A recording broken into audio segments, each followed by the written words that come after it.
Psycho ആയിട്ടുള്ള ഒരു ആരെങ്കിലും അയച്ചൊരു ഗിഫ്റ്റ്? ഈ കഴിഞ്ഞ ദിവസം എന്നെ ഇഷ്ടാണ് എന്ന് പറഞ്ഞ് നടക്കണ ഒരാള്, ജമുന പേര് കഴിഞ്ഞപ്പോ തൊട്ട് എന്റെ പിന്നാലെ നടക്കുന്ന ഒരാളാണ്. ഭയങ്കര നമുക്ക് പേടിയാവും അവസാനൊക്കെ. അങ്ങനത്തെ എക്സ്പീരിയൻസ് ഉണ്ടായി? അതെ. നമ്മുടെ വീട് കണ്ടുപിടിച്ച് ഇടയ്ക്കിടയ്ക്ക് വീടിന്റെ താഴത്ത് വന്ന് നിക്കുക. അതായത് നമ്മുടെ വീട് കണ്ടുപിടിച്ച് ഇടയ്ക്കിടയ്ക്ക് വീടിന്റെ താഴത്ത് വന്ന് നിക്കുക, വന്ന് വീടിന്റെ ബെല്ലടിക്കുക. ഇങ്ങനത്തെ എന്തൊക്കെയോ ഹോബികളാണ്. അയക്കെന്താ പ്രാന്താണ്? അയ്യോ പൊന്നു മോനെ, പ്രാന്ത് എന്ന് പറഞ്ഞ ഈ സൂക്കേടിനെ കുറച്ച് കാണരുത്. ഇത് അതുക്കും മേൽ. ഡോർ തുറക്കുമ്പോ ആളുണ്ടാവൂലേ? ഡോർ തുറക്കുമ്പോ ആള് അച്ഛനെ കണ്ടാലും മൂല്യന്നേ, അച്ഛനെ കണ്ടാലും മൂല്യ.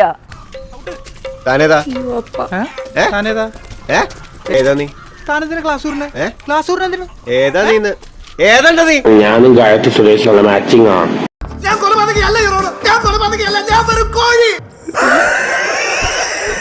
അവസാനം വേറെ നമ്പറിന്ന് എനിക്ക് മെസ്സേജ്, ഞാൻ പറഞ്ഞു പ്ലീസ് എന്നെ വെറുതെ, ഇപ്പൊ കുറച്ച് ദിവസമായിട്ടില്ല. എനിക്ക് ഗായത്രി സുരേഷ് വേണ്ട, താല്പര്യമില്ല. തിരിച്ചിട്ടാത്ത സ്നേഹം മനസ്സിന്റെ പിന്നിലാണ്.